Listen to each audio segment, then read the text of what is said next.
This is the Sixth Man Show, an Orlando Magic podcast, with your hosts, Luke Sylvia and Jonathan Osborne, covering all things Magic basketball. By fans, for fans. Go Magic.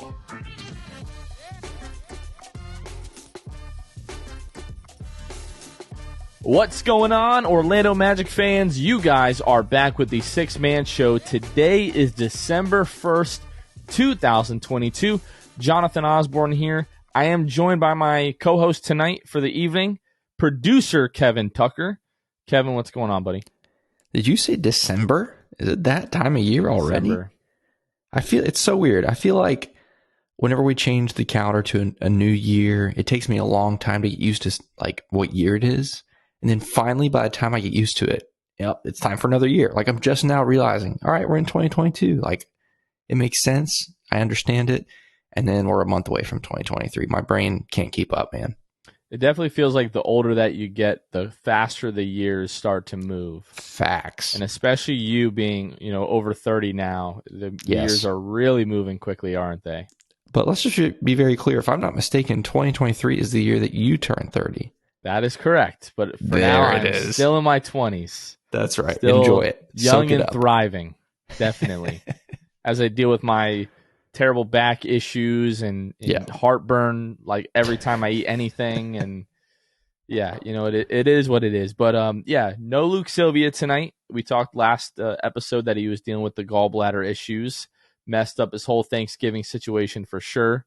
Luke got the gallbladder out, so he's on the mend. So hopefully we'll get to hear from Luke on the next episode. But we're back with producer Kevin Tucker. Always good to talk to Kevin. Yeah, I think the medical staff declared him for questionable for Monday's episode. We'll see.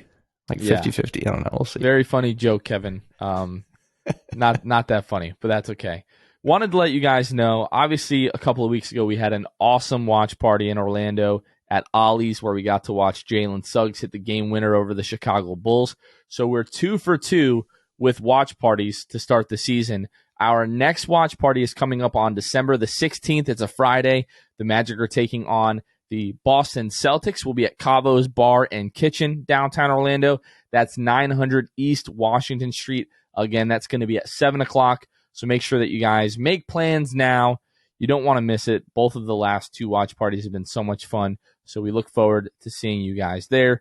We do have a couple of games that we're going to break down. The 2 most recent losses, one to the Brooklyn Nets and the other. We're recording Wednesday night here. They lost tonight to the Atlanta Hawks. And then a little bit later in the episode, we have a returning guest, Jay from Magic Player History. He recently had like the Magic fan experience of a lifetime. He's lived his entire life in Australia. Finally got to come to Orlando to witness his first ever Orlando Magic game after being a fan of the team for, I think, close to 30 years. So make sure that you listen all the way to the end of the episode so that you can hear my conversation with Jay. That was a lot of fun. Let's get to the not so fun stuff here, Kevin. Let's get to the state of the Magic on the week so far. The Magic have gone 0-2, bringing them to a record of 5-17. They're 14th place in the Eastern Conference. They have the second worst record in the NBA. The Magic currently have an offensive rating of 109.3, which ranks 22nd in the league. They have a defensive rating of 115.4, which ranks 28th in the league. Over the last 2 games, the Magic have fallen from 24th in the league in defensive rating to 28th. Their overall net rating is negative 6.1, which is 27th in the league. On the injury front, Jonathan Isaac remains out. Mo Bamba with the back spasms. He's missed the last couple of games. Chuma Okeke has missed Chuma Okeke. I caught myself. Chuma Okeke has missed the last couple of games with knee soreness. Wendell Carter Jr. has missed the last few games with the strained plantar fascia that he's been dealing with. And then Jalen Suggs has missed the last couple of games with ankle soreness, not knee soreness. Some good news tonight, Kevin, which we will talk about this. Markelle Fultz made his season debut on Wednesday night against the Hawks after missing the first 21 games of the season with a broken big toe. Cole Anthony returned to the lineup on Wednesday as well after missing the past 15 games with a torn oblique. Terrence Ross made his return to the lineup after missing, I believe, the last game and a half. He's been kind of off and on with this illness that he's been battling for about the last week, but he returned to the lineup. However, we did miss Gary Harris in the second half of Wednesday night's game. He was ruled out at halftime due to right hamstring tightness. After the game, Jamal Mosley said he quote-unquote tweaked the hamstring. So it's the hamstring. It's the opposite leg. It's not the hamstring of the knee that he just had repaired. So I'm guessing Gary Harris is going to miss some time potentially. Don't know how long, but we'll just kind of wait and see. We don't have any further updates at this point. Yeah, it was interesting when you look at that list. How it's like an accordion. If you know an accordion, like how it shrinks and then it gets bigger and then it shrinks. As it ebbs and flows. Or and like my weight. Like that's what my weight does. It kind of lose some weight, I gain some weight. I lose sure. some weight, I gain some weight. Whatever analogy you want. There's a lot of other ones out there you can use for that. But yeah. Hey, Kev. Come on. I said know what Luke's I said. Not okay? Here, but come on, man. I said what I said. Okay, I'm just saying. It's unfortunate. Like even David and Jeff were joking about it. We get guys back. Obviously, know what that means. Someone else is going to go down, and tonight it was Gary. So hopefully nothing too major, and we'll get him back. This weekend for the back-to-back. But yeah, good to have some of those other guys back though. At some point, man, like I don't understand it. Like it just seems like the worst luck in the world. But at what point does bad luck just become like something other than luck? I'm not trying to like put blame on the medical staff, the training staff, whatever. I don't know if it's like just overly aggressive injury management because maybe the team has a agenda of what they want to do in this year's upcoming draft. But like at some point it has to stop.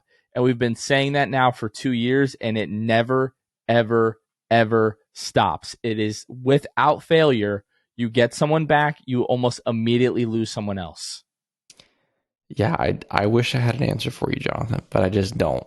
Like I am never ever one to think it's the medical staff. Like I just don't believe like them or the training staff. I just don't believe that's a thing. Like why would anyway? I'm not even going to entertain that idea. Especially because we've had multiple staffs over the course of the last several years, So anyway, it's not that. It's a lot of we just got a bad batch right now. We got a bad batch of players. They're just all hurting in perpetuity. That's part of it. I also think genuinely, the injury management that you talked about, I think could be part of it. I think, especially a game like tonight, like let's say this was Game 7 of the NBA Finals. I bet you this is one of those things where like, if it's Game 7 of the NBA Finals, Gary Harris is playing the second half. But when you're down 20 in the first half on a Wednesday night in November to Atlanta, okay, Gary, take the rest of the night off. Let's work on that hamstring and come back this weekend. You know what I'm saying? Like they were only down 11 at the half. Okay, sorry, I'm getting my games mixed up when they were down a lot the other day at halftime. But yes, which is like every other day now. Yeah, basically. Yeah. All right. Before we jump into the two games that have transpired between last episode and this episode, I want to give a special shout out to our patrons. So if you haven't heard already, which if you listen to the show with any sense of regularity, I don't know how you haven't heard, but we do have a Patreon channel. You can find us at patreon.com/The Six Man Show, where we have 3 tiers of benefits where you can join things like our Discord community. We also have monthly Zoom calls with our patrons, our Hall of Fame tier patrons, just to chat about the Orlando Magic team and to get to know our patrons a little bit more. Always a lot of fun, those conversations that we have. But if you're, again, interested in joining our Patreon, you can find us at patreon.com/The Six Man Show. And one of our benefits is our Hall of Fame tier patrons. We shout them out on every episode, and I'm going to throw that to Kevin. That's right. It's my turn today.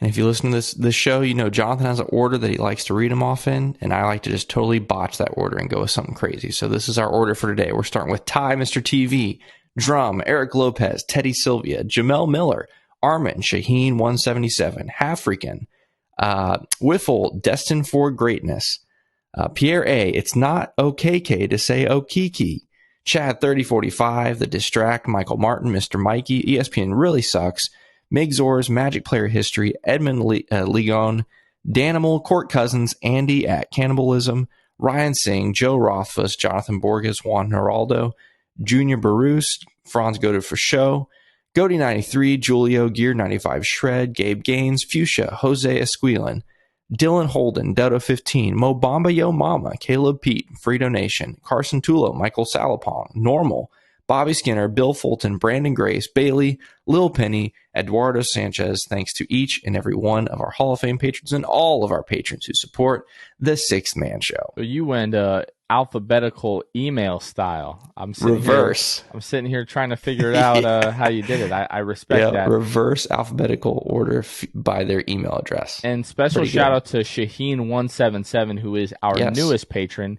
That's another thing that we shout out. Every time we have a brand new patron, we give them a special shout out. So Shaheen177, thanks so much for joining the Patreon.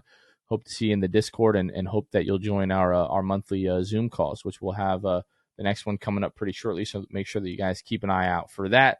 We're lagging on this one. Obviously, Luke's been out with the gallbladder stuff and we had Thanksgiving, but we're going to have one of those pretty soon. So make sure that you guys keep an eye out for that. But again, you can find us at patreon.com/the Sixth Man Show. All right, Kevin, let's talk about Monday's game against the Brooklyn Nets. So obviously the game before that, what was that, last Sunday, where you get blown up by the Philadelphia 76ers, and then basically immediately after that game, the team left for Brooklyn to face off against the Nets. And you and I, at almost nauseum, just talked about everything that had been going wrong with this team.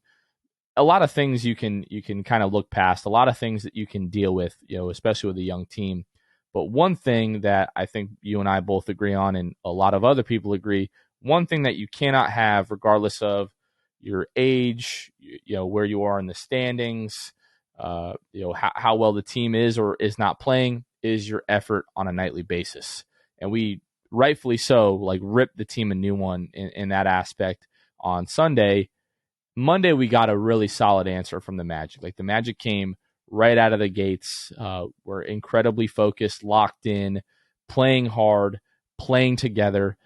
This is definitely one of the Magic's best performances over the course of the last couple of weeks. If you're talking about from the beginning of the game to the end of the game, kind of putting a complete game together, but they still fell to the Brooklyn Nets 102-109. Kevin, I most of the time I don't like doing this, just saying the other team played really well or another guy played really well. But when you look at the box score, and if you watch this game, the offensive, it was a masterclass. It was a masterpiece. It was as flawless as you could get playing a basketball game. Kevin Durant, in 39 minutes, put up 45 points, 7 rebounds, 5 assists, 2 steals, 2 blocks. This man shot 79% from the floor. He made 19 of 24 shot attempts, 3 of 5 from the three-point line, 4 of 4 from the free throw line. This game's difference was they had Kevin Durant and the Magic did not. Yeah, I mean, that's really what it comes down to. And it's crazy. If you look through the rest of their box score, Kyrie had 20. Nick Claxton, who's had a great season, by the way, 17. Joe Harris, 17. But outside of that, they got 10 total points outside of those 4 guys from the rest of the team. So, yeah, it was all KD. He was unbelievable. But, I mean, it's one of those things you're kind of – it's sad. First off, as just a general basketball fan, it's sad because it's oh, yeah, Kevin Durant, 45. It's very casual.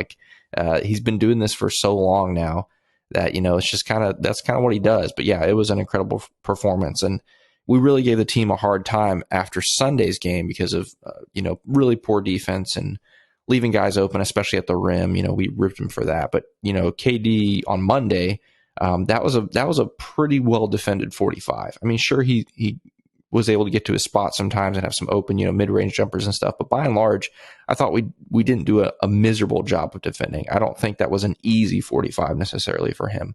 He just made a lot of really great shots. But again, that's what he's always done. But yeah, the effort though, 24 hours difference was just night and day. It was very refreshing. I came away from that game, another one of those games, just like we talked about on Sunday, it's okay to lose. I don't want to say it's okay to lose. It's more understandable and more tolerable if you lose after, putting up a good effort, and it's definitely something that I think Magic fans can be more okay with. And that's how I felt on Monday, is that the effort was there. Better attention to detail, and especially defensively.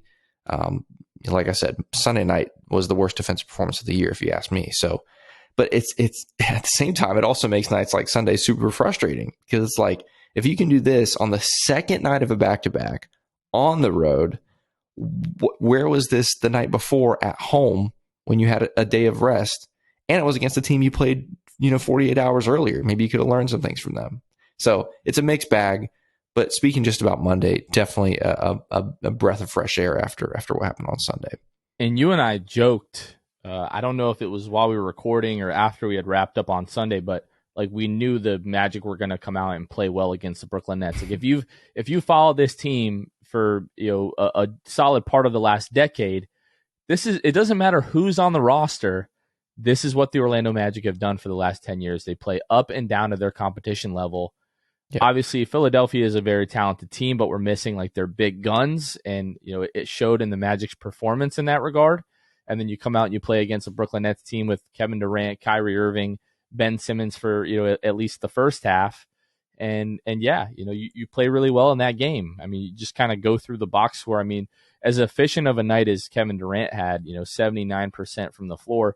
Bol had a super efficient night of his own, 24 points, 66% from the floor. Paolo Banchero, he's getting back into the swing of things here. 24 points for him on 17 attempts, added 4 rebounds, 5 assists, and 2 steals. Gary Harris, 19 points, 7 of 12 from the floor, 4 of 6 from behind the arc. Franz Wagner, 21 points, 8 of 16 from the floor, 3 of 6 from behind the arc. The Magic really lost it, obviously, was Kevin Durant, and then the missed free throws. You shoot 22 free throws in this one. You make 13 of them, which is 59%. I mean, if you want to point to any aspect of the team in losing this game, that's really where you lose the game. I mean, you lose by 7, you miss 9 free throws. You just can't have that.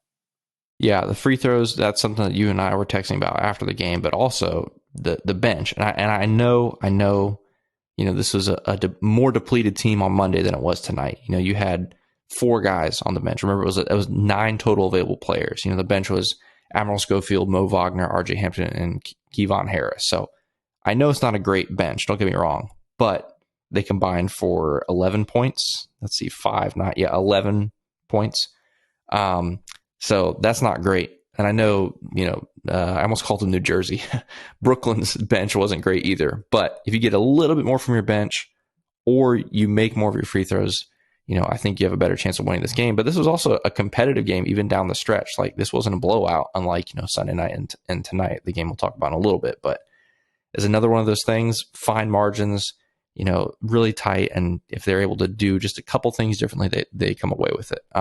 I thought it was really cool, though, was after the game with Paolo and Kevin Durant and the jersey and, the inscription on there. That I thought that was really cool. Obviously, you like to win that game, but what did you think about, Kevin Durant and the gift to Paolo?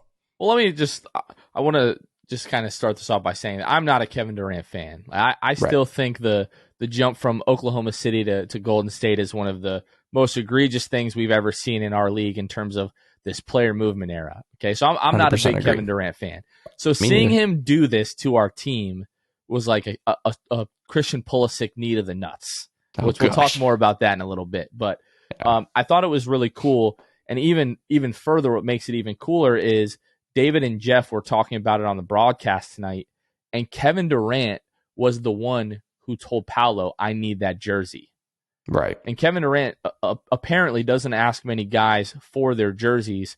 So the fact that he sees something super special in Paolo, wanted that jersey from the rookie year, and he inscribed P, the work don't stop, on the jersey that he gave to Paolo. I thought that was really cool. I thought it was a really cool gesture. Paolo posts that to his Instagram and says, full circle. That's just a really cool moment for him, like a dream come true. Even though these are your peers now, it's still a guy that he's quite literally been watching his entire life. So I thought it was really cool. I thought it was a cool gesture. Yeah, and if you think it's kind of interesting, if you think back to Media Day, both Paolo and Caleb Houston, we're asked, who are some guys you want to come up against, rookie year? And both guys' first names were Kevin Durant. So it was cool for Paolo, but also we hadn't mentioned Caleb Houston got his first career start, in Brooklyn. It didn't go as well as Paolo's first start, but Caleb was fine. It did. It's apples and oranges. You can't compare the two. Come on, man. He got his first career start, and it was against Kevin Durant, the guy he listed as like, I want to play Kevin Durant. It's going to be exciting. So congrats to Caleb Houston. And then obviously, yeah, Paolo. I mean, that's a really cool moment for him coming up against for the first time Kevin Durant, and for him to recognize that from day one. That's really cool. Yeah, it was really cool. I do, for a second before we move on here, want to go back to the point earlier that you made that it's not okay that we lost, Right. but with a performance like this, you can kind of stomach the loss. And Yeah. a common theme that I saw across social media, really Monday leading into that game, it was kind of split 50-50. Like, a lot of people were harping on the way that the Magic had lost on Sunday, and everyone was still, very reasonably still upset about that game. And the other half were people that are like, where is this? The term that I saw multiple times was, where is this sense of entitlement coming from? Like, we knew this was going to be a bad team and so on and so forth. And for me, it's not a sense of entitlement to wins, but it is a sense of entitlement to the things that we've been talking about: focus, effort, and energy. So I felt the need to post that last night, is that it's not about like excusing, losses or feeling entitled to wins, but the team needs to play with energy and effort every single night. And when you don't have that, that to me is what is so frustrating and discouraging. Yeah, and especially coming off of last year. Last year was not a good team, but over the course of 82 games, they fought almost every single night. Like, even though last year's team, I think on paper, was not as good as this year's team, obviously with Paolo, without Paolo and all that. But we saw it over the course of a whole season last year. And to already have a handful of games within the last couple of weeks where we feel like that is not as common of an occurrence already a month into the season. That's where I think some of us are starting to be concerned. But yeah, Monday, it also can't really be understated or overstated, I guess. The whole lineup situation. I know we just mentioned it, but like, if you're going to lose a game, like, that's a completely understandable reason to lose a game when you have 9 guys and your entire bench is 4 guys that aren't typically going to play if you got a full team. So all those things, like we said, understandable loss, and it's much more tolerable when you put kind of that effort that we saw on Monday. So obviously wish we saw more of that Sunday, wish we saw more of that tonight, but Monday was a good showing. Yeah, totally agree. So let's talk about tonight's loss then against the Atlanta Hawks. So much excitement, tonight when we got the news.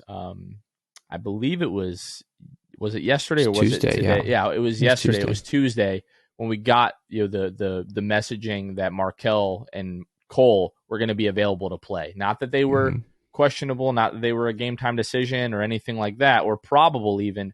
They were going to be available to play. So you go to sleep last night and you're thinking, all right, we're about to get Markelle Fultz back. You're getting Cole Anthony. We're getting some guards back. We're getting healthy bodies. Things are on the up and up. Like, let's just start to get some positive momentum going here. And then when you look at the way they played Monday, you're like, okay, they got smacked around last week, especially last weekend. They've dialed it back in. The energy and effort is back where it's supposed to be. So you had, I think, pretty reasonable expectations going into this game that the Magic were at least going to be competitive. And throughout the first half, they were. You go down, I think it was you're down 11 at the half. I have to just say, I was right. We were down 20 at half when I said that earlier. I was right. It was 70-50. That's all I got to say. Was that tonight? That was tonight. Were you down 11 at the end of the first quarter? We were first quarter. The first quarter. Yes. I'm misremembering. Yes. This team has got me all kind of out of sorts. But thank you for correcting. I feel so much better about myself. 70-50. Down 20. Just like Kevin to correct me. No big deal. We love it. I felt very guilty that I was called out for being wrong. You have any idea how many times I'm wrong on this podcast on a weekly basis? I can't figure out how to say one of our guys' names from a weekly basis. Happens. It's just kind of part of the territory. But I do apologize. Right, carry on. You were correct. 70-50. People that were pissed off 20 minutes ago, like, Jonathan, you're an idiot. Kevin's right. And now they're like, okay, they got it right. They really, really appreciate that. So yeah. But yeah, you're just getting crushed. I thought they were more competitive throughout this game than just the first half. But yeah, like you said, you give up 70 points now that I'm remembering correctly in the first half. And yeah, this team, regardless of getting Markelle Fultz back, you were not all of a sudden going to go from, what are we, the 22nd ranked team in terms of offensive efficiency in the league. You're not going to go from 22nd to like the top 10 with Markelle Fultz coming back. without guys like really shooting the crap out of the ball, this team is not going to be like a top 10 offensive rated team. Like, you're going to be lucky to be middle of the pack offensively, which is, with everybody healthy, I think where a lot of people at the beginning of the season expected us to be. But if this team, I can't believe I have to say this again, if this team does not lock in defensively every single night, if this team does not take rebounding the basketball, especially defensive rebounds, if we're not taking rebounding seriously every single night, if we're not doing the small things every single night, this team is not going to win games. Because of how young we are and inexperienced and due to injuries devoid of talent, the margin of error for this team is so small, it's basically non-existent, especially against a playoff team like the Atlanta Hawks. If you don't play pretty close to perfect basketball for anywhere from 43 to 48 minutes, you're not going to have a chance to win these games. And when you're seeing guys like Bull tonight, even Paolo Banchero, not give a crap about rebounding, and just there was no defense tonight. Like Jamal talked about that Sunday night against the Philadelphia 76ers. It was very much the case the same way tonight. First of all, nobody on our team outside of Jalen Suggs has a chance of stopping Trae Young at the point of attack. Maybe Jonathan Isaac when he comes back, but that's a whole nother conversation. But Trae Young starts breaking down, our guards on the perimeter, and then all of a sudden bigs are like kind of collapsing to try to make a play on Trae Young because that floater is so deadly. Then it's Clint Capella, it's Onyeka Okongwu, it's John Collins just catching lobs left and right at the rim. It just felt like every time I blinked, the Hawks are getting another lob at the rim. And thankfully, to start the game, they weren't shooting the ball that well. Well, that sure changed as the game went on. And the Magic don't have the offensive firepower to keep up with most teams in the league. Nevertheless, the Atlanta Hawks, with guys like Trae Young and DeJounte Murray on the team. So, again, here we are having this conversation 48 hours from that awesome Nets performance, which was 24 hours from the terrible performance against the 76ers. And here we are again having the same conversation about locking in, playing with energy, playing with attention to detail. And tonight in the post game, Jamal Mosley, for the second time in 3 games, is coming out and criticizing this team's focus and energy, and it just can't happen. Yeah, it's weird.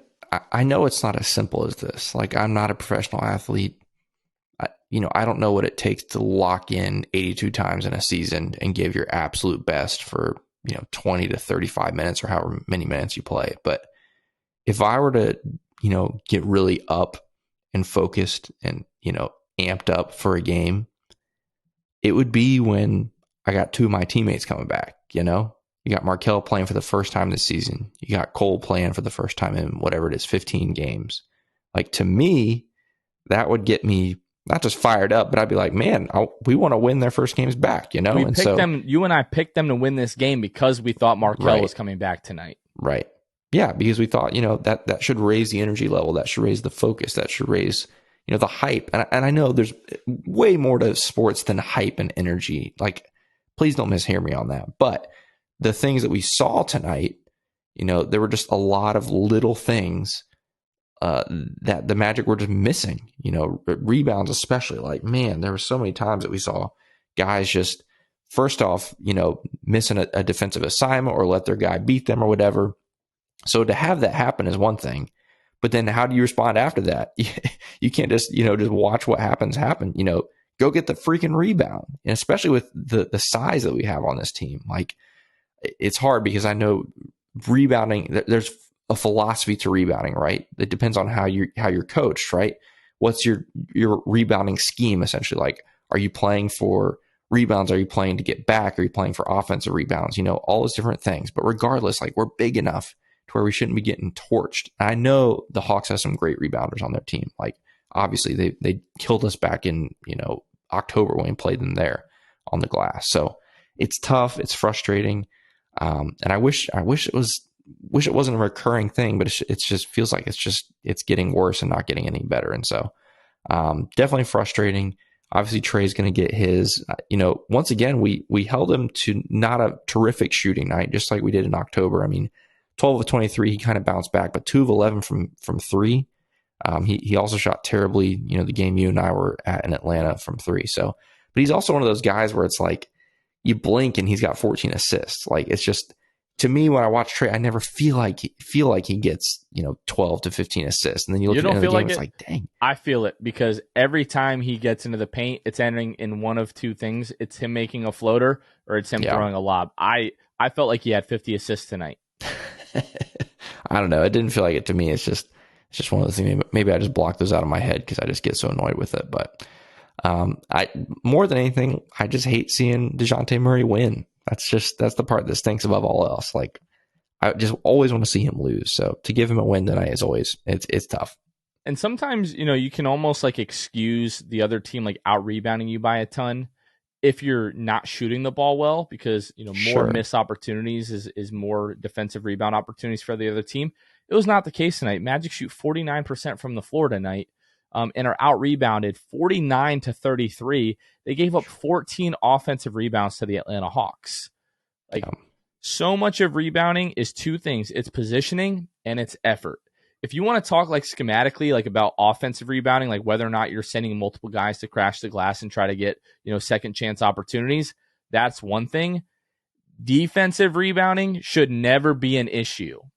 Shot goes up. Every front court player should be putting their body on a man, getting in between them and the rim and getting to the rebound. Paolo Banchero tonight had a possession where I think he was guarding Clint Capella. Clint tried to make this like little jump hook bunny, missed it. Paolo is just watching the ball. Clint just runs right past him, grabs the rebound, and tips it in for a tip in. That cannot happen.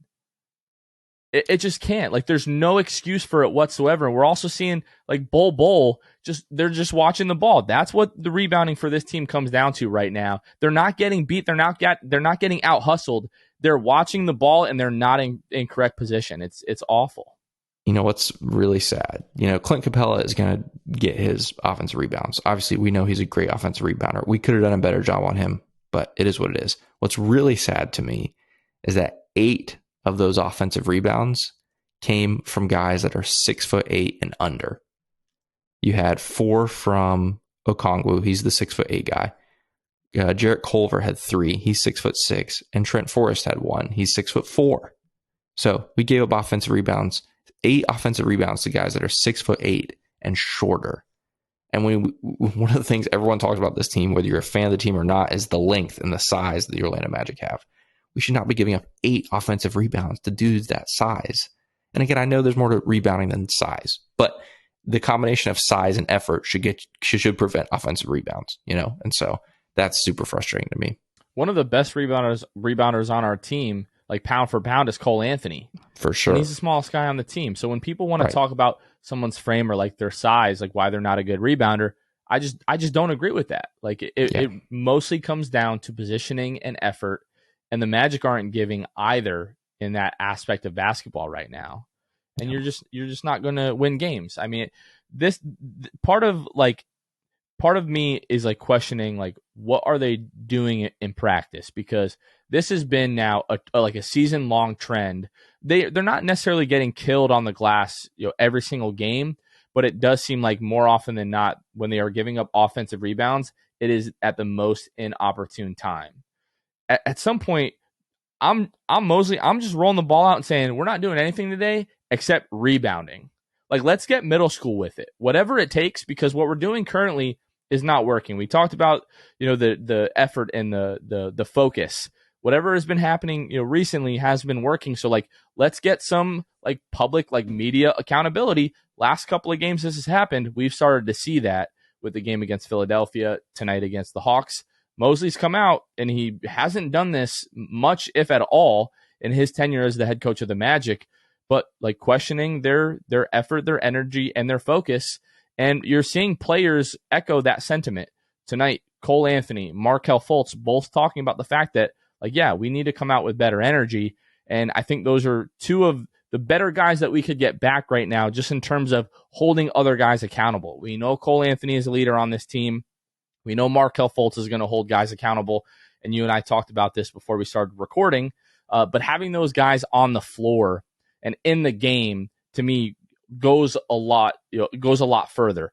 If you're a guy sitting on the bench in a 30-point blowout and you're trying to ramp your guys up, it only means so much. But when you're in the middle of that, you're going through that 30-point loss with your guys, trying to, bring them up, I think can go a long way. Kevin, another thing, that I've just been thinking about tonight, when Jamal Mosley was hired, he talked about the coaching staff talked about the fact that Magic wanted to play with pace, space, and the pass. So far through this season, they're 23rd in pace, they're 21st in three-point percentage, and they're last in assists per game and assist percentage. The Magic are not playing with pace, space, or the pass.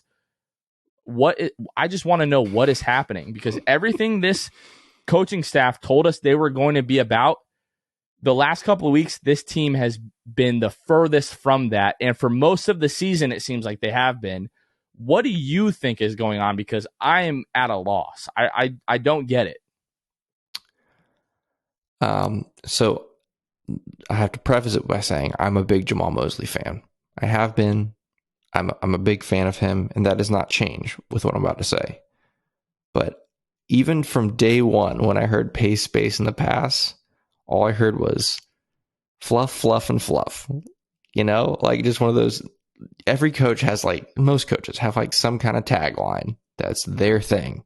And it usually doesn't mean anything, but it sounds cool, And so the fact that we've been here, or he's been here a year and a quarter, like tonight crossed over the quarter mark for the season, right? So we haven't seen it. We didn't see that last year. We haven't seen it a quarter of this year. And we always talk about the fact that he hasn't had a full roster to implement any of that ever. So I'm not going to judge too much, but I thought it from day one. I still think it from now. This team is not built for some of that. This team is not built for space, when it comes to, shooting. We don't have a bunch of shooters on this team. Space isn't only going to help us, but so much. So yeah, I think fluff, fluff, and fluff. That's what I think. And that's not an indictment of him at all necessarily. But all right, so I think that's just something that coaches do sometimes. I don't know that it's necessarily fluff. Last year, the Magic ranked 10th in pace. They were really? ninth. That's more than I expected. They were 9th in assist percentage last season. And yes, the Magic were terrible. They were 22nd in the league in three-point percentage. So last year, it wasn't necessarily all fluff. From day one, it did seem like the Magic were playing with purpose. And I don't know how much of that has been disrupted from guys being in and out of the lineup. I'm sure that has a lot to do with it. Offensively, Franz and Paolo really being the main facilitators when that wasn't necessarily the case last year. I'm sure that has a lot to do with it as well. When you're playing a lot of ISO heavy ball and pick and roll, that's going to kind of slow down your pace. People have talked all year about how the Magic aren't getting into their actions when they do run them quickly enough, which is also going to have to do with pace. And when you're not getting stops, you're not getting out in transition, that is also going to affect your pace, which the Magic were not a great defensive team last year. For the first 3 quarters of the season, I think they were somewhere around 17th in defensive rating pre-All-Star break. And then after the All-Star break, we know they were top 10 in defensive rating. So, but my issue is why have we seen the amount of regression that we've seen? Part of it is injuries. I know that. I understand that. I still feel like this team should be able to defend and rebound much better than they have been. And the rebounding from a night-to-night basis hasn't been as bad as some people would like to make it out to be. In terms of rebound percentage, the Magic are still 9th in the league. So in terms of every rebounding opportunity, the Magic are 9th in the league in terms of rebounding. So it's not like the Magic are one of the worst rebounding teams in the league. It just seems like they should be even better than where they are with the personnel that we have. Well, that's what's frustrating to me is because we have seen them rebound well. And so when you have nights like Sunday and nights like tonight where it's just non-existent, that's what's frustrating because we know what this team is capable of. But that also speaks to where maybe perhaps mentally or emotionally or whatever this team is on some nights where it's just completely, checked out or lacking focus or whatever you want to call it. Because, nights like tonight, when you compare it to some of those other nights, it's just night and day. And it's a lack of consistency, which again, Jamal talked about, this is being a young team and you can make excuses or explanations, whatever. But that's just a fact of the matter. Inconsistent is probably the best word for this team right now, especially in that category. So the rebounding, on certain nights, obviously it could be a lot better. Like even the best rebounding teams in the league are going to have nights where they don't rebound well. It just so happens for the Magic, like we're getting a lot of those more recently. And to me, like we talk about the fact that the Magic are now, 28th in the league in terms of defensive rating. Over the course of the first few weeks, they were in like the late teens, the like low 20s, like 20, 21, 22.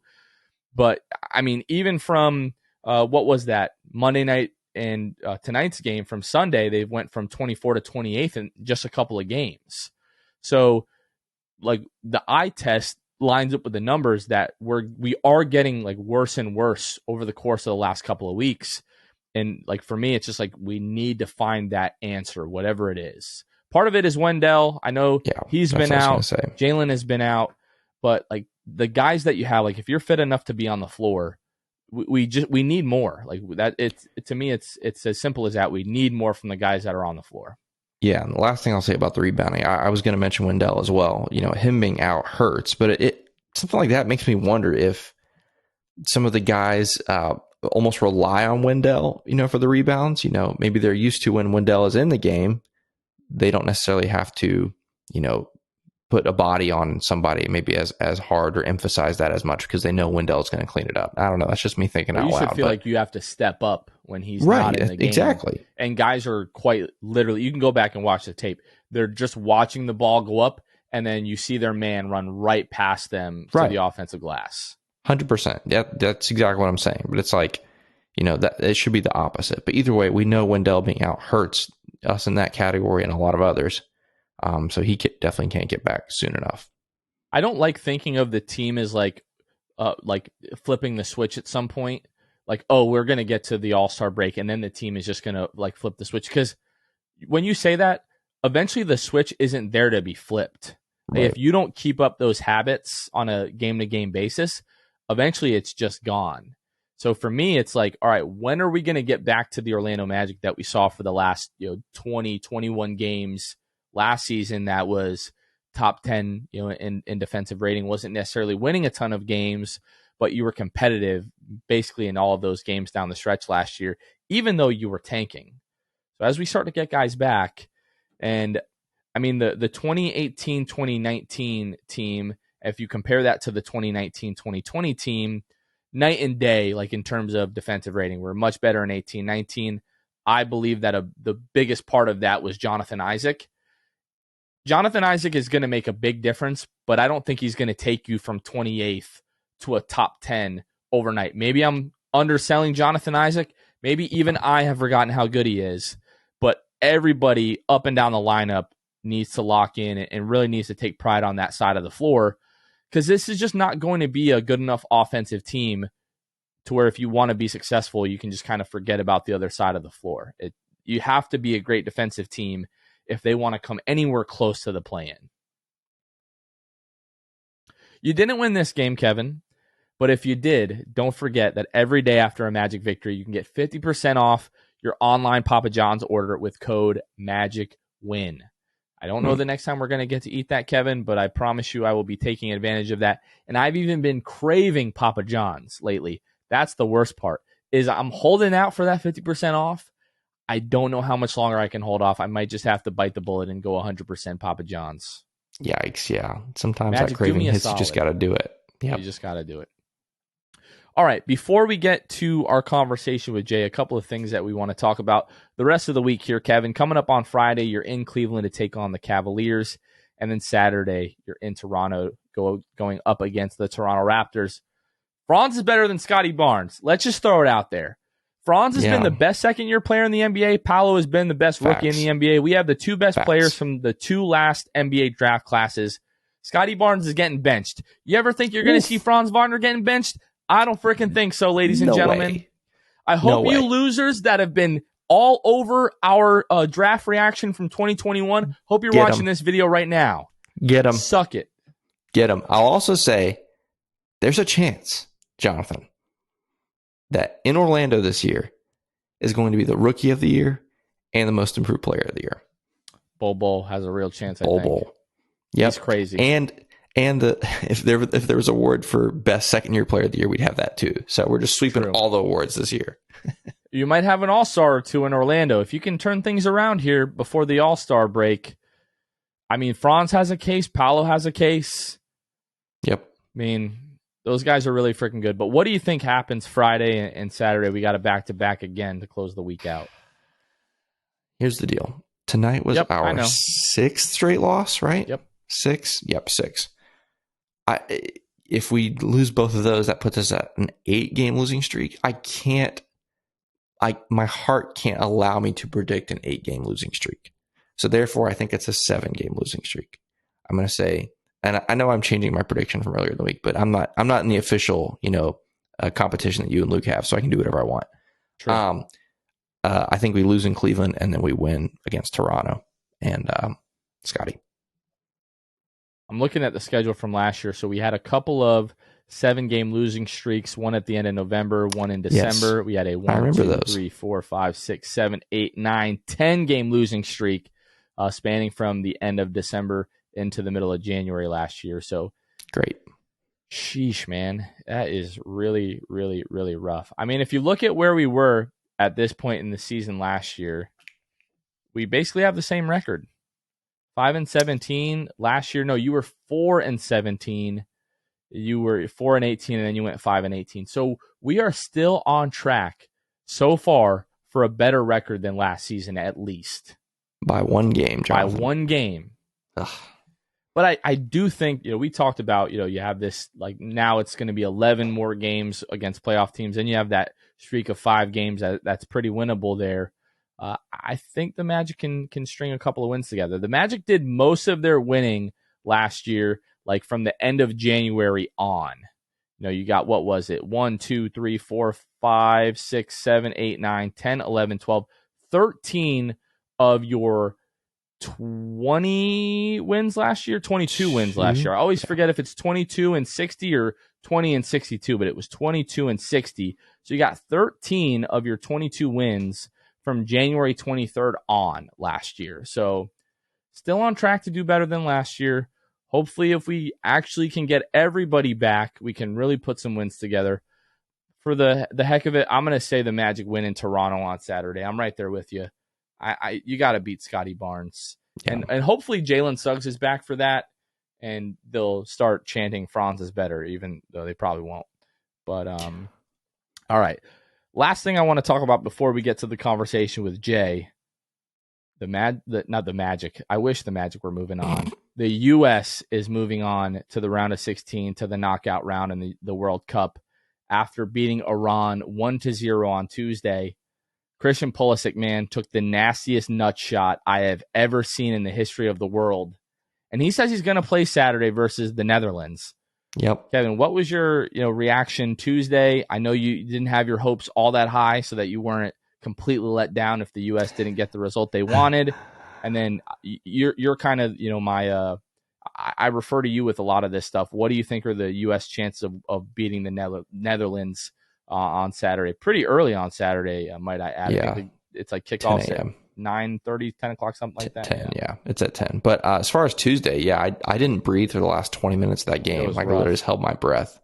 That was tough, man. I mean, that's typical for a game like that where, the other team just needs a goal, and they're throwing everything at you and you're just defending for your life. And so that was intense. But I mean, credit to this young team. That was a big, big moment, and they just did everything they could, literally everything they could, to stay alive, and they did. And so Saturday, that's the cool thing about these group alignments here. And this is something that, any, U.S. fan noticed, once the draw happened several months ago, was that Group A, anytime the host is in the group and the host isn't very good, that's always going to be helpful. And so Group A always has the host, and everyone expected the Netherlands to win Group A, and they did, but they didn't look all that impressive.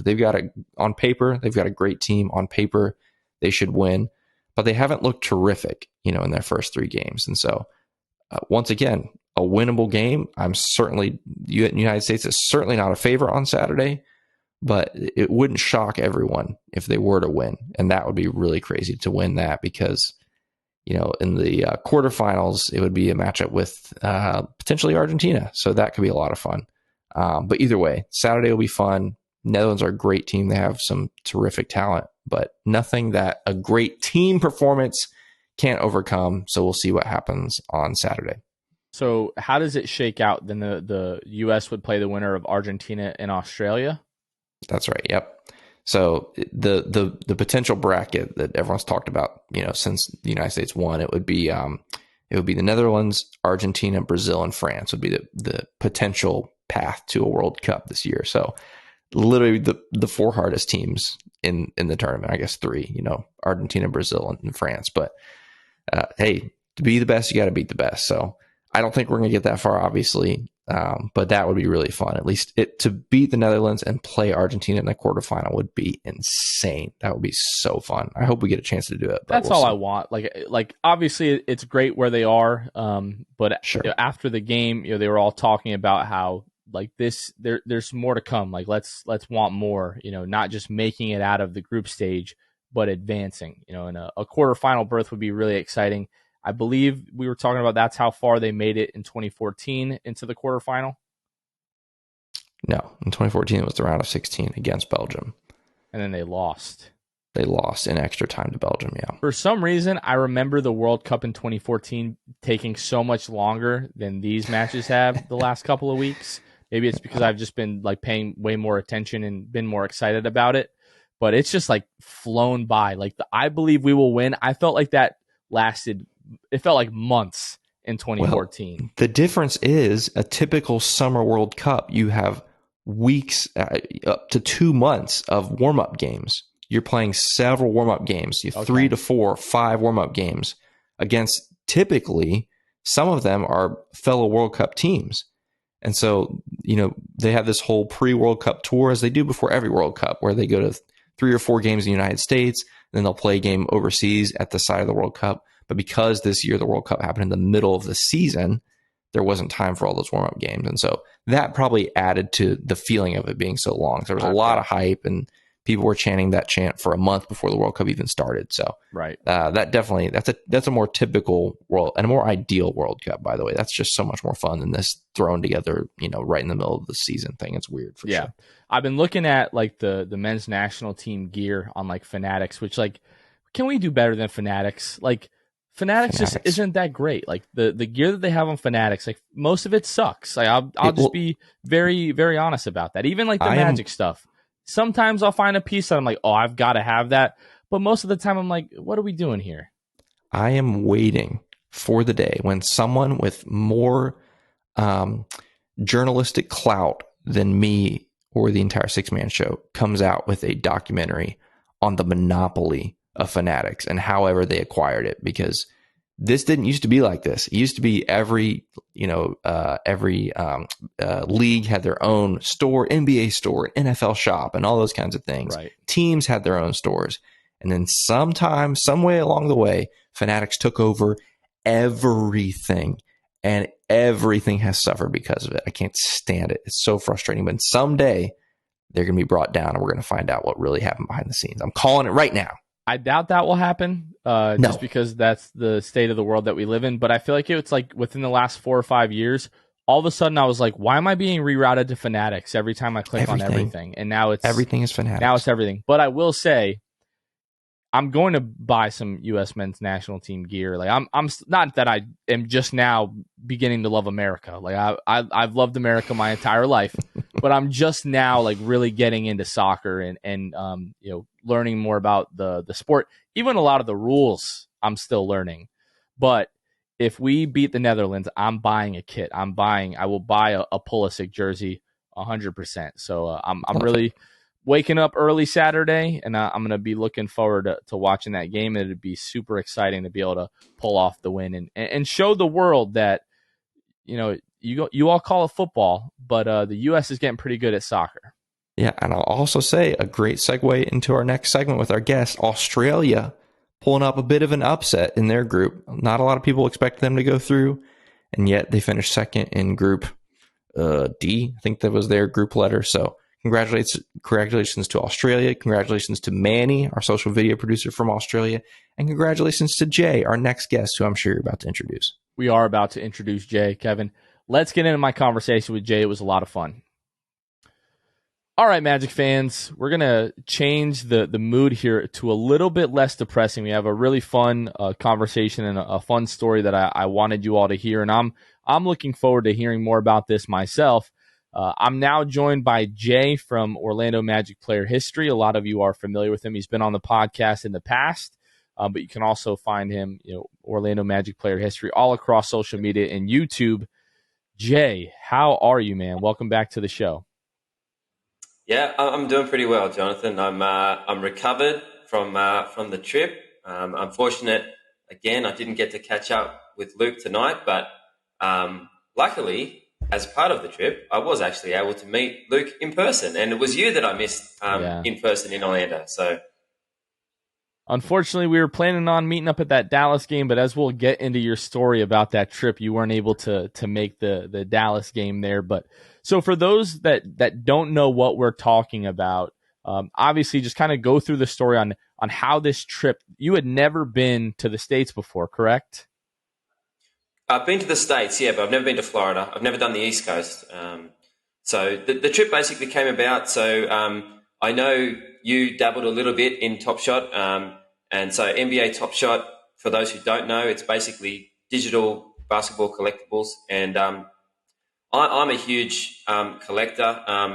I love the idea of just being able to kind of put these highlights into somewhere where they're able to be collected and celebrated all time. So, if we had Markelle Fultz's putback dunk from tonight, something that is then able to be made into a collectible and people able to keep that forever. So as Orlando Magic history, I'm on the history, and so I like the idea of having these moments able to be sort of collected for all time, basically. So I got right into Top Shot, and I basically have the largest. I've collected the most number of Orlando Magic Top Shot moments of any collector in the entire world, and that drew the attention of NBA Top Shot, and they basically invited me to be part of their VIP program, and wanted to fly me across to. They knew the story of me running, Magic Play History and being a fan of the Magic for 30 plus years and not being able to get to a game before. And so they wanted to help me get to my first Orlando Magic game. So that's kind of how it came about. So just through NBA Top Shot and the company Dapper Labs, who runs Top Shot, and those guys wanting to reward some of their larger collectors, and they basically organized the trip, and then they moved heaven and earth when basically the trip almost fell to bits. So it's really cool to think that Top Shot launched. I think pretty close to about 2 years ago, maybe give or take a few months. At least that's when I found out about it. And to think that you started, you've been collecting now for a few years, and to think that it turned into them basically flying you across the world to attend your first Orlando Magic game is just really special. And I know that Andrew with the Packs and Pinstripes group, the Orlando Magic NBA Top Shot community that you're a part of, I know that was kind of part of it as well. I know you got to meet Andrew and you guys went to the game together. But Jay, that you talk about NBA Top Shot moving heaven and earth to get you to this game. That didn't happen without you having to go through hell in terms of travel to get to the game. So can you just kind of walk the listeners through it's just an odyssey. It's quite the journey that you and everything that you had to deal with to get to Orlando for the game. Yeah, so I did make a video log of the trip, and I'm going to post that on my YouTube channel tonight. So everybody will be able to check that out after this if they want to go and if they want more information on the trip. But there was a ton of problems on the trip. So there was an issue with my visa not being approved in time. It actually came in 20 minutes too late, which sort of meant that sort of started a domino effect of a whole lot of different flights being changed and altered. And I got rerouted from my initial sort of trip. I was rerouted on a different sort of path. And the first flight that I went on, my suitcase didn't arrive on the same flight. And so when I got to the airport, I had to wait in the airport for several hours for my bag to arrive. And by then it was like 2 o'clock in the morning, and there was basically, and I had my flight out was quite early in the morning. So basically I just had to sleep in the airport.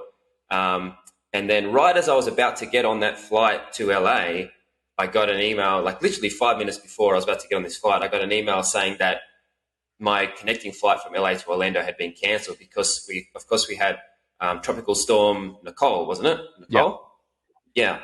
And so at that point, it was almost like, well, do I even get on the plane? Because am I going to be stranded in LA? What am I going to do? And, the guys from DAPA, they were like, oh, well, maybe we could send you to a Lakers game instead of an Orlando game. And I was like, come on, I'm not flying all the way across the other side of the world for a Lakers game. It was like, it's Magic game or nothing. I didn't want the Lakers game to be my first NBA game. Definitely not. So made the leap of faith to get on the plane. And I sort of knew at that point that the Dallas game, where I was hoping to meet you and a whole bunch of other collectors from NBA Top Shot, at that point, with that flight to Orlando being cancelled, I kind of knew that game was probably off the table. But the plan had always been to send me to 2 games, the Dallas game and then 2 days later the Phoenix game. And so I was hopeful that, well, the weather was supposed to clear up, and hopefully if I didn't make the Dallas game, I could still make the Phoenix game 2 days later. So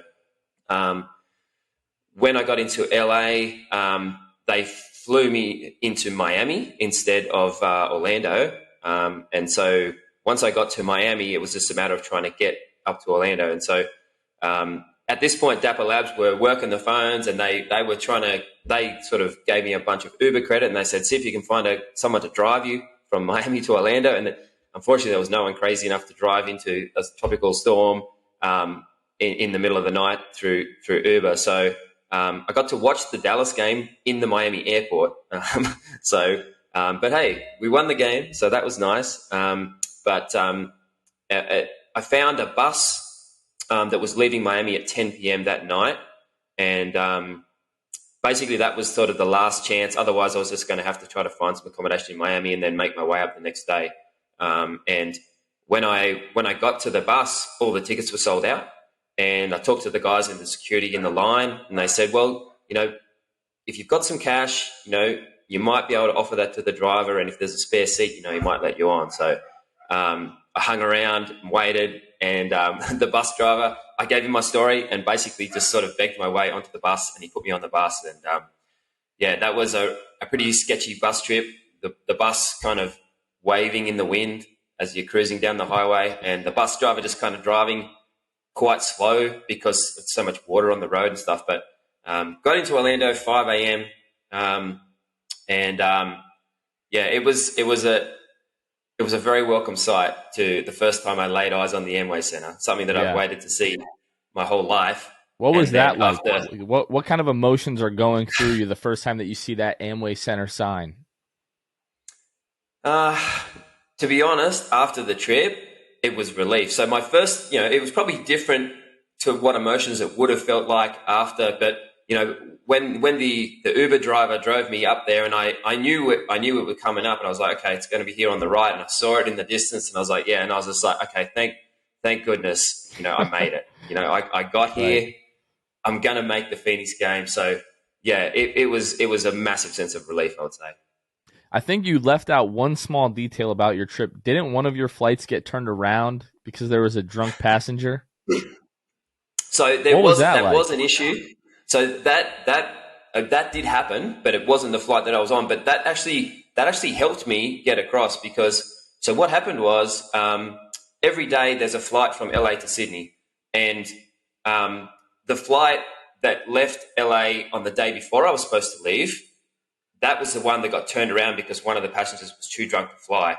And then the fact that flight got then delayed by like 12 hours, 16 hours or so, that was the flight that I was able to get on the next day to get across after my flights had been delayed and rerouted. So I actually need to do a hat tip to the guy who was too drunk to fly, because it kind of meant that Yeah, it meant that I had to sleep in the airport to get on that early flight, but it was basically the only way that I was going to get there.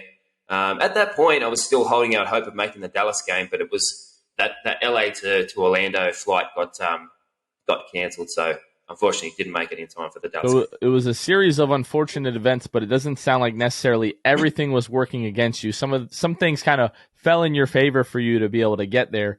But let's talk about your experience going to the game on Phoenix. Now, you said the first time that you saw Amway, as you're driving into Orlando to your airport, or to your hotel rather, you kind of felt that wave of relief. But what was the feeling like walking into Amway for the first time? You've been waiting your entire life to be able to go to a Magic game, all the way across the world.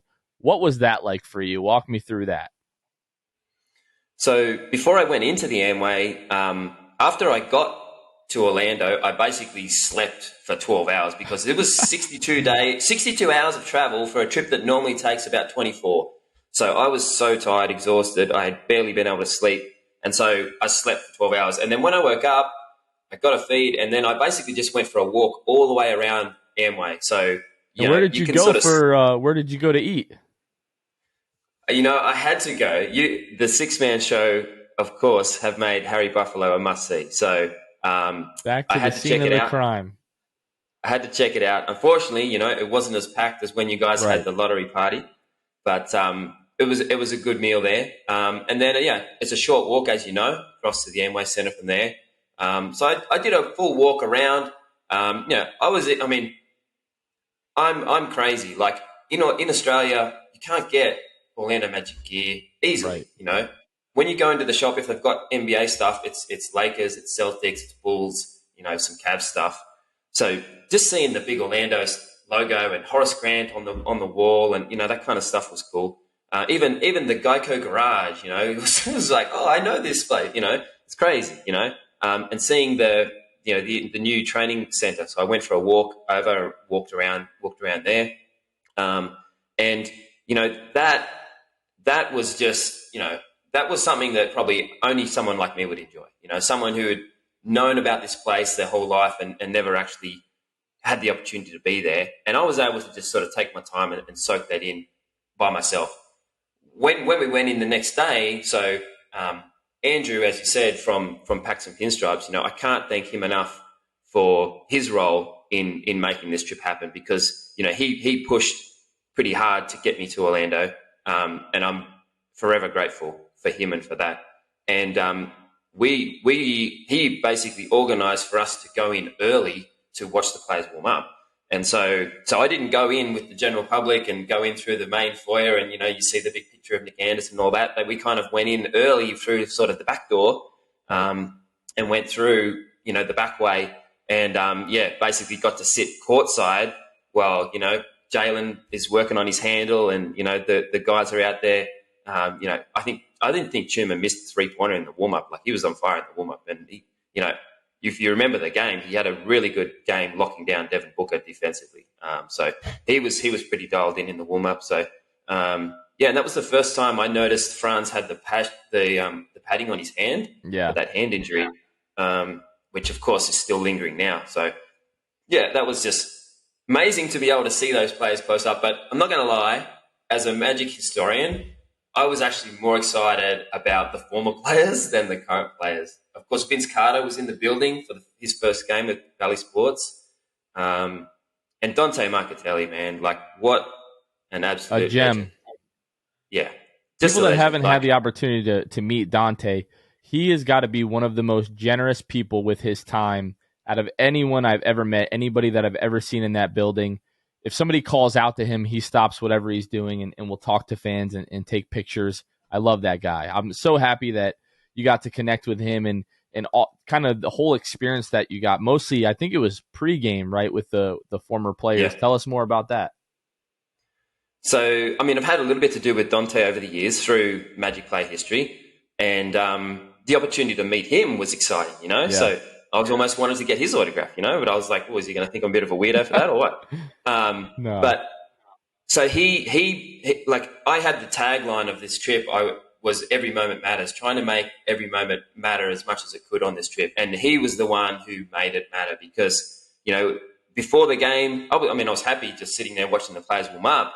But once he came over and we got talking, he was like, "Oh, well, let's just go and meet Nick Anderson." And I was like, almost was like floored instantly because, for those who don't know the story, Nick Anderson is the reason I am an Orlando Magic fan. When I was 10 years old, I opened my first packet of basketball cards. Nick Anderson was the very top card.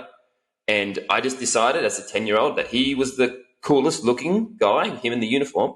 And that was why I decided Orlando was my team. So to go and tell him that story, I got to tell Nick that story of why I'm a Magic fan. He took a photo with me, signed the Nick Anderson card that I brought over, and then he asked to sign my jacket. So I had this 90s starter jacket on that I hadn't worn for years. It's the old school, black one side, white on the other side, the old Magic logo on the back.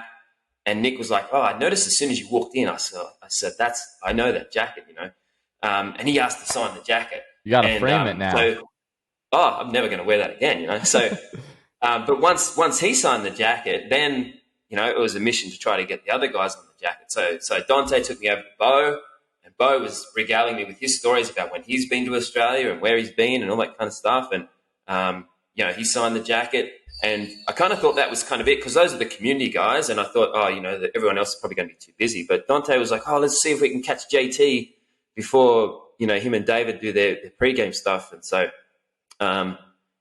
Jeff Turner, just an absolute legend. And had a card for him to sign my jacket as well.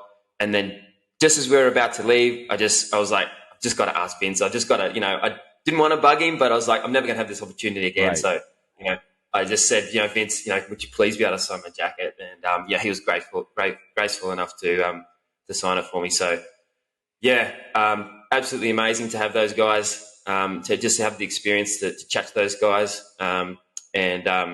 Obviously something that I'll never forget. So then obviously the Magic, big win for the Magic that night. And then you got the opportunity to kind of go into the post-game presser. How did that come about? And then what was that experience like for you?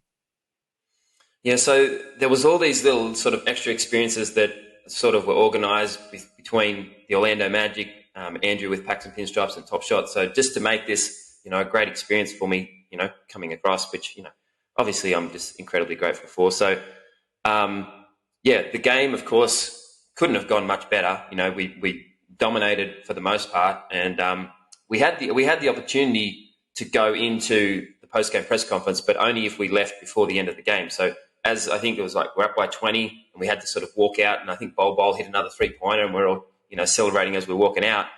Obviously we weren't able to ask questions or anything. We just kind of sat in the back while our good friend Luke from the Six Man Show was up there asking questions to Jamal Mosley. It was T. Ross in there and Wendell in there. And, got to say, Luke asked some pretty good questions. So, taught him everything I know. You guys have come a long way. So, thanks. He's a recognized part of the Orlando Magic media now. So that was cool. And, I did catch up with Luke at halftime. So I met him for the first time at halftime. And then we caught up again a little bit at the end after the press conference. So it's something that just around every corner there was something else where I didn't expect, but just amazing. So it sounded like, again, it was so difficult for you to get there, but you got to live out a once in a lifetime experience. Every Magic fan, especially a Magic fan who's followed the team as long as you have. Meeting those guys, Nick Anderson, Bo Outlaw, Jeff Turner, David Steele, and then, Vince Carter, Dante Marchitelli. It's just one of my favorite things about like our show, obviously, is like just some of the experiences that we've got to have that if it not for the show, like never would have come about. And seeing other people kind of get to like live like their kind of bucket list experiences, just your whole story. When you first told me about it before like things were like public, just can't help but be so excited for you because I know how much you love this team. I know how long you followed the team, and you've kind of referenced a few times that like your people are on the other side of the world, from you, and just never being able to go to a game, like finally for that to be able to happen for you. Like I can't express to you how I'm getting goosebumps talking about it, just how happy I am for you, man.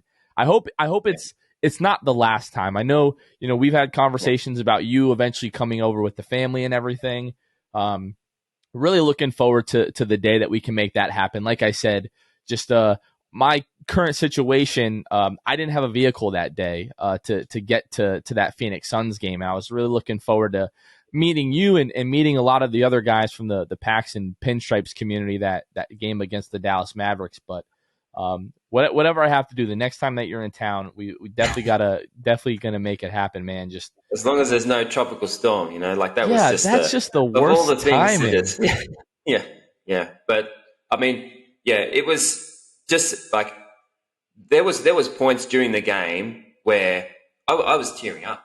Yeah. Because I was just like, just to have seen this so many times on TV, just walking out onto the steps and seeing the court in front of me, this is something I've seen so many times, and when the guys were playing, and once it dawned on me, we're actually going to win this game, like I was like, I can't believe we're going to win this game when I'm here in the building, and as we were walking out and we saw the guys go back through the tunnel, cheering them through as they're going back into the locker room. And I was like tearing up because I just couldn't believe that, like that night, as it put the trip aside and what I went through to get to Orlando, but that night it just couldn't have gone any better. So super special night. So happy for you, man. I mean, again, huge credit to Andrew who helped make it happen, and to NBA Top Shot, because NBA Top Shot, it's a great product, but they don't necessarily have to do things like that. So it says a lot about NBA Top Shot that they fought so hard to kind of make this dream come true for you. For anybody that's kind of wondering, about Top Shot or about the Packs and Pinstripes, community, what would you say to somebody that is kind of thinking about getting into it? Yeah, look, I come from a perspective as a collector. So a lot of people got into Top Shot with the idea of trying to make money out of Top Shot, buying, selling, that kind of thing. I just wanted to collect the moments. There's, I think we both have the collectible of Cole Anthony's first NBA bucket. Yeah, you still got that one. Yeah. Sure So do. I mean, that's just cool. That's just cool to own, the highlight of Cole scoring his first bucket. I've got Jalen Suggs ramming that ball down DeMar DeRozan's throat against the Bulls. I've got that moment. I think I might need to get that one. Yeah. So I've got the Franz Wagner dunk against Minnesota in his rookie season when we won that game, and he dunked on half the Minnesota team, making that into a digital collectible that you can own and keep. So I would encourage people, if you're interested in Top Shot at all, to come at it from a collector's perspective. Yeah. So there's lots of looking at those moments and something that you want to collect and keep, and a sort of a moment in time, a snapshot of Orlando Magic history. And basically each season, they'll release a certain number of moments from the team. And if you collect, one moment of each player from any season. So for example, like last season, if you collect one moment of each player, that's called a team set. And then once you have a team set, you're able to join that Packs and Pinstripes community. And, Andrew is one of the team captains. Billy's the other team captain, who I was happy to meet as well on this trip. And those guys do an amazing job organizing events locally. And they're always giving away tickets to the games. They're regularly organizing suites for guys to go to the game together. Lots of giveaways, signed merch and stuff. When, I don't know if you saw, they configured some courts in downtown Orlando. Top Shot did that, and Franz came along there. And so, the collectors had an opportunity to sort of chat and meet Franz and get him to sort of sign stuff and stuff like that. So it's an awesome little community. So if you have any interest, for sure. And myself or even you will be able to answer a few questions if people are interested and they want to know more. Well, now I know what I need to do to be part of Packs and Pinstripes. I got to finish a team set, so I'll be looking to do that. All of the moments that I had, I think you basically lock them like for the entire year. So every moment that I have is now locked. So, but I've got the Cole Anthony, Top Shot debut, Jalen Suggs, I think Chuma Okeke, Franz Wagner, looking forward to Paolo, even though I don't even want to think about how much that's going to cost me. I'm looking forward to getting his physical autographed rookie card. That's another thing that I've been doing, is getting these guys autographed rookie cards. So I did get into it. I can't lie, because I knew there was an opportunity to flip a quick buck. I got my first rare pack for $100 when it was incredibly hard to get a pack, and I flipped a Dylan Brooks like limited gold or whatever, metallic limited gold for like $1,000. So that was pretty nice. But then I was like, okay, now I can buy all the Magic moments that I don't have that I want. So awesome to hear that. Jay, thanks again for joining the show, man. It's so fun to hear this story. I hope it's the first of many trips for you to Orlando to be able to watch the Magic. But for your Magic player history vlog that's getting ready to come out, just let people know where they can find that, and where they can find you on social media. Yeah, so I'll be posting the video log tonight. So that's going to go up on YouTube. So if you just look for Magic player history on YouTube, I will link it on Instagram and Twitter as well. So if you're not following me on Instagram or Twitter, I think on Instagram we're at like 996 likes or follows. So it'd be good to hit that 1,000 if you haven't. Yeah, let's get that 1,000 if we can. So yeah, I'll put it up on YouTube. I'll post the links everywhere else, and hopefully you guys will enjoy the journey. Definitely will. I especially enjoyed the skit at the very beginning with Tracy McGrady and Steph Curry. So make sure you guys go ahead and check that out. As always, Jay, you become a good friend of ours, a good friend of the show. Obviously, you're in our Patreon community, which means a ton.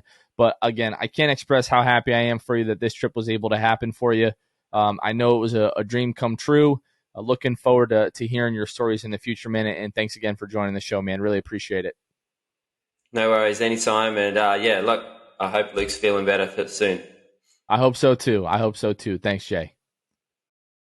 Again, a big thanks to our buddy Jay from Magic Player History joining the show and sharing his entire story and his experience and his trip coming over here again. So excited for him. That was a lot of fun. Kev, this has turned into a thick episode. It is late at night. You and I still have a lot of work to do. I'm going to take this opportunity to sign us off. For Kevin Tucker, this has been Jonathan Osborne. You guys are listening to The Sixth Man Show, and we will catch you guys next time. See ya. Thanks for listening to The Sixth Man Show. Be sure to subscribe on iTunes and Spotify to get new episodes downloaded directly to your phone. If you enjoyed the show, please take a minute to give us a 5-star rating and a review. It helps out the show a lot. Follow us on Twitter, Instagram, and Facebook at Sixth Man Show. We'll catch you guys next time. Go Magic!